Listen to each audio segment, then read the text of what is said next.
ជួបគ្នាជានិស័យលែងដៃជាព្រំលីខិត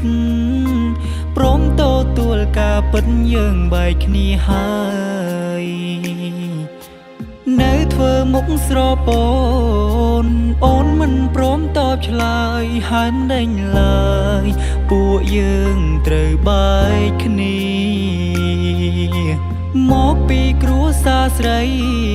ឬថ្លៃអចិត្តខ្លួនឯង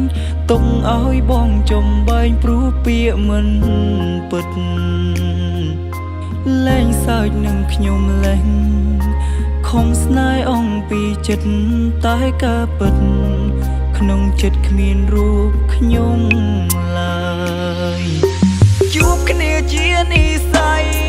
លែងដៃព្រោះព្រមលីខិតព្រមទទួលការពិតយើងបែកគ្នាហើយកុំធ្វើដូចស្រឡាញ់ទាំងមិនច្បាំងលងត្រានត្រាយអូនណា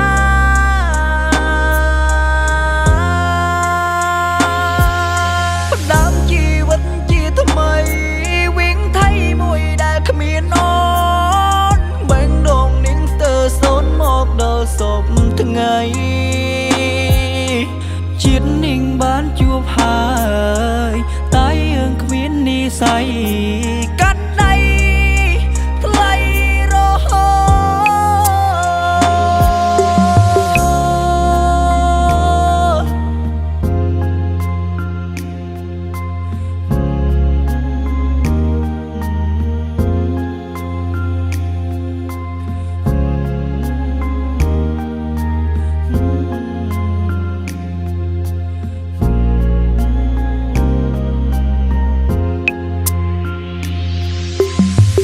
ពីគ្រួសារស្រី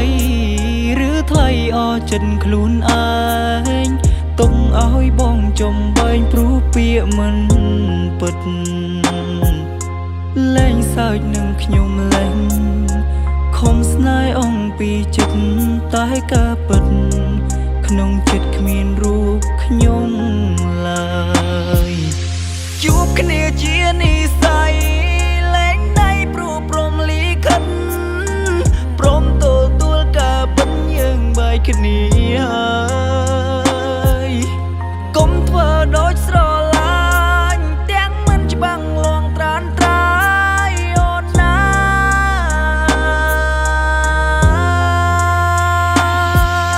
ផ្ដើមជីវិតជាថ្មីវិញថៃមួយដែលគ្មានអូនបែងដងនាងស្ទើរសូនមកដល់សពថ្ងៃជាតិនាងបានជួបហើយតែយើងគ្មាននិស័យកាត់ដៃថ្លៃរហូ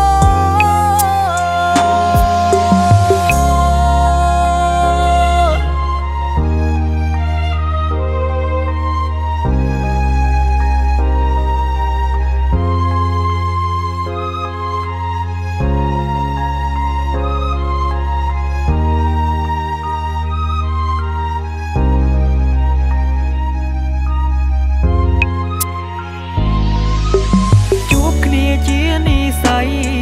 លែងដៃជាព្រំលីខិនព្រមទទួលការពិតយើងបែកគ្នាហើយនៅធ្វើមុខស្រពោនអូនមិនព្រមតបឆ្លើយហានមិនដេញឡើយពួកយើងត្រូវបែកគ្នាបងនឹងអូនអស់និស័យត្រឹម